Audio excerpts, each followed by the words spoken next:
Vappichis Kitchen എല്ലാവർക്കും സ്വാഗതം. നമ്മൾ ഇന്ന് ഉണ്ടാക്കാൻ പോകുന്നത് ഒരു ഈസി ആയിട്ടുള്ള പനീർ ബുർജി ആണ്. അത് ഉണ്ടാക്കാനായിട്ട് നമ്മൾ 200 ഗ്രാം പനീർ ഇതേപോലെ ഒന്ന് സ്മാഷ് ചെയ്ത് വെച്ചിട്ടുണ്ട്. പിന്നെ ഒരു ഹാഫ് ടൊമാറ്റോ, ഒരു 2 സവാള ഇതേപോലെ അരിഞ്ഞിട്ടുണ്ട്. പിന്നെ ഒരു ക്യാപ്സിക്കം, കുറച്ച് ഇഞ്ചി, കുറച്ച് വെളുത്തുള്ളി, ഒരു പച്ചമുളക്.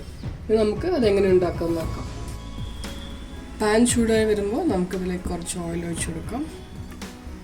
ഓയിൽ വേണ്ടവർക്ക് ഓയിൽ മാത്രം ചെയ്യാം. ഞാനിവിടെ ഒരു നല്ലൊരു ടേസ്റ്റിന് വേണ്ടിയിട്ട് കുറച്ച് ഗീ കൂടി ആഡ് ചെയ്യുന്നുണ്ട്. ഗീ ഒന്ന് ചൂടായി വരുമ്പോൾ നമുക്ക് കുറച്ച് നല്ല ജീരകം കുറച്ച് ചേർത്ത് കൊടുക്കാം. ജീരകം ഒന്ന് മൂത്ത് വരുന്ന സമയത്ത് നമുക്ക് അരിഞ്ഞു വെച്ചിരിക്കുന്ന സവാള അതിലേക്ക് ചേർക്കാം.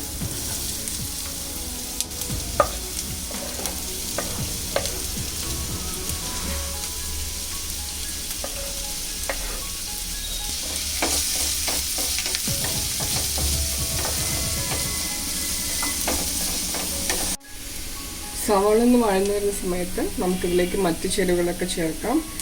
ഇഞ്ചി, വെളുത്തുള്ളി അരിഞ്ഞത്, പച്ചമുളക്, അതുപോലെ ക്യാപ്സിക്കം, പിന്നെ നമ്മുടെ തക്കാളി.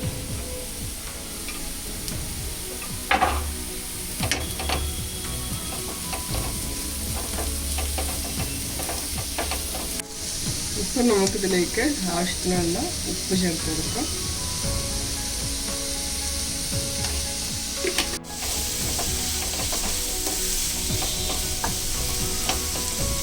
ഇത് നമ്മളിട്ട് വെജിറ്റബിളൊക്കെ ഒന്ന് സോട്ടായി വരുമ്പോൾ നമുക്കിതിലേക്ക് മസാല ചേർക്കാം. ഞാനിവിടെ ഒരു പിഞ്ച് ഓഫ് ടർമറിക് പൗഡർ, മഞ്ഞൾപ്പൊടി ചേർക്കുന്നുണ്ട്.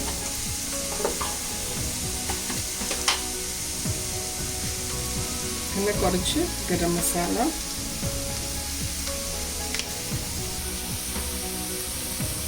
കുറച്ച് കാശ്മീരി ചില്ലി പൗഡറും ചേർക്കുന്നുണ്ട്.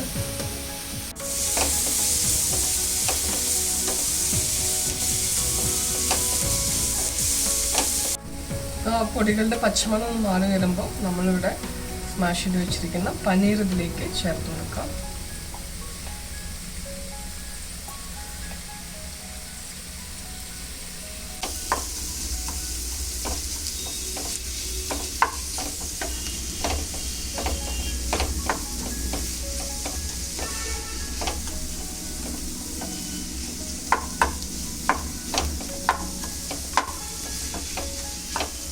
നമ്മുടെ പനീർ ബുർജി ഇവിടെ റെഡിയായി വന്നിട്ടുണ്ട്. ഇനി നമുക്കിതിലേക്ക് കുറച്ച് മല്ലിയില കൂടി ചേർത്ത് കൊടുക്കാം.